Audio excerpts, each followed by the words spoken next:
605 Chaser. I'm probably not going to be able to get to all the typical questions that I get, but I'm going to do the best that I possibly can because I'm using my laptop and I'm in a very remote area. So just be aware. I'm going to do the best that I can, and we'll get through this. All right. So what we have for today is a enhanced risk in the Oklahoma area. Again, folks, I apologize. I do not look the greatest. I'm not feeling the greatest right now, so just be aware. We have this enhanced area of risk for today, and we do have the slight risk in the yellow. A little hard to see. There it is, a little bit better. Slight risk. This includes Dallas, Little Rock. This also includes northern part of Mississippi and much of Alabama as well. Even areas of Jackson and Memphis, Tennessee area. The timing on this is going to be very difficult to figure out because there are some other factors that play into this. But we're going to do the best that we possibly can with the tools. I appreciate you joining the live at last night. And just a heads up regarding the live that we had last night. Didn't go that whole TikTok battle thing, what have you. We're not going to be doing that anymore. That's not something that really worked out very well. It was fun to try and learn, but I don't think that's something that's going to work out for me.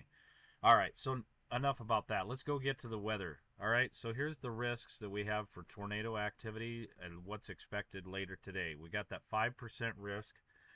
We're going to show you that right here. That is down in areas of Oklahoma. Okay, right now you're looking at HRRR weather model and estimate.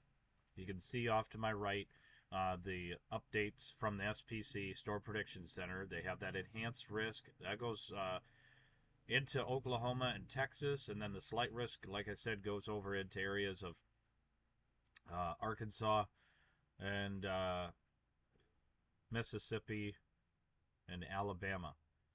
Tomorrow, the risk is isolated to like the Dallas, Fort Worth area, Lubbock, Texas. That's a slight risk, and then more of a marginal risk for day 3, which ends up being your Tuesday. So after that, things really die out quite a bit. At least that's what we're expecting. We'll have to see how that works, but right now, as it stands, that's kind of how we're expecting this to play out.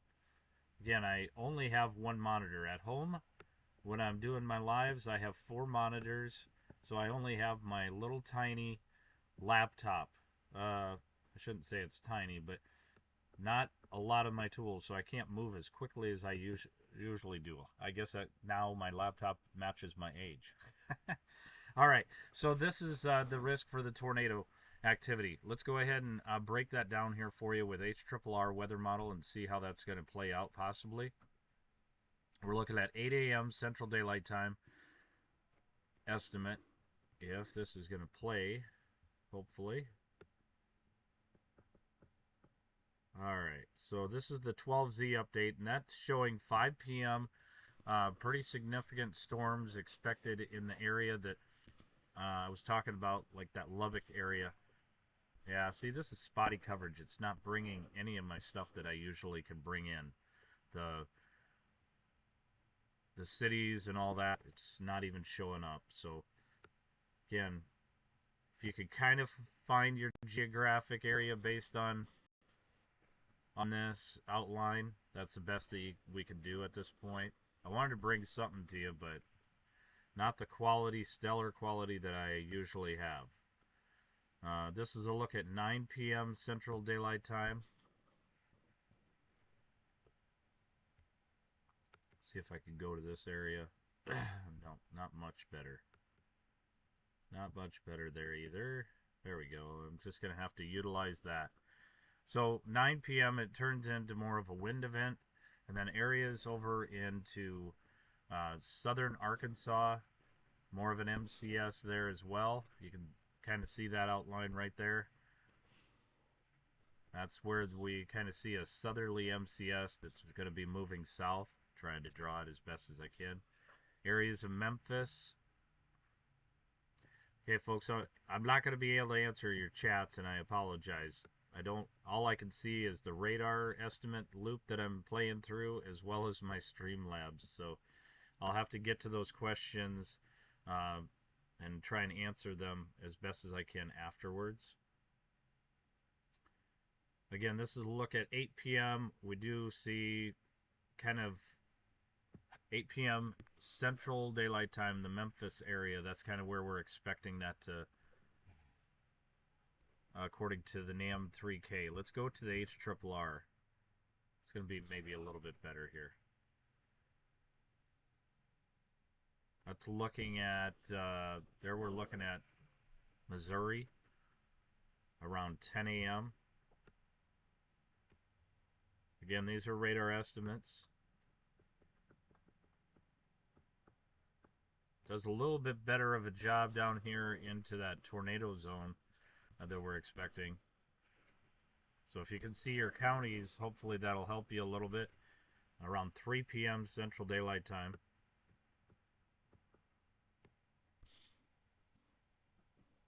Pretty significant storms right there. Again, can't really see the counties or the cities.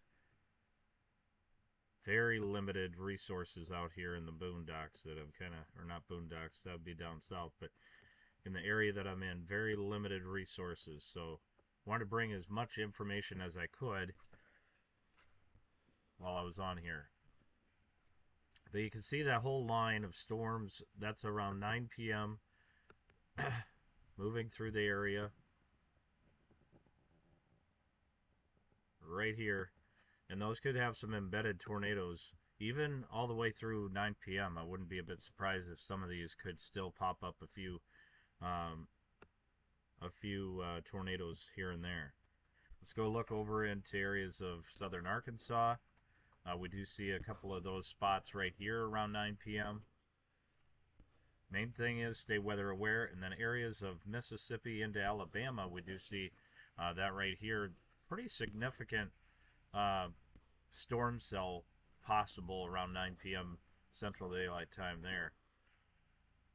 If we back this up just a smidge, really still expecting sometime after 5 o'clock for major storms to hit the areas of western Tennessee. Eventually, this will all move southward or southeastward as far as those storms go. Give a broader view, maybe you guys can see how significant this is. Might be able to see that a little bit better. Look at how, like, that's a lot of storms moving on through. This might be a better view of it. At least you can see the state. And again, that threat becomes more of a wind and hail threat later in the evening. The wind threat is 30%.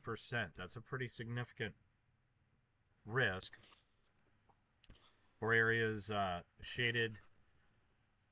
Let me get to the live radar here. So shaded in the Oklahoma and Texas area, that red, and then below that, that ends up being the orange, or 15% risk for the wind and 5% for the brown. So not too significant. South of, I don't even know what area that is. Apologize. It's close northwest of the Dallas-Fort Worth area. I know that just based on radars, but let's see if I can pull that up. Right now we're looking at southerly winds. So that's pumping and fueling things to get ready. We do have a few cells are trying to get going up in areas of Oklahoma right here. And that's going to be further development later this afternoon. And then further development even areas over to southwest here. Right now the temperature's 81 over here and a 46. 81 and a 46 for dew point. Right close to the New Mexico border. New Mexico and Texas border. So that's all that we have at this point. And then again, here is that risk excuse me, risk for hail. Again, outlined in a hatched area. We're not expecting that to really ramp up until later this afternoon and then into the evening hours as I showed there. So I'm going to let you guys go.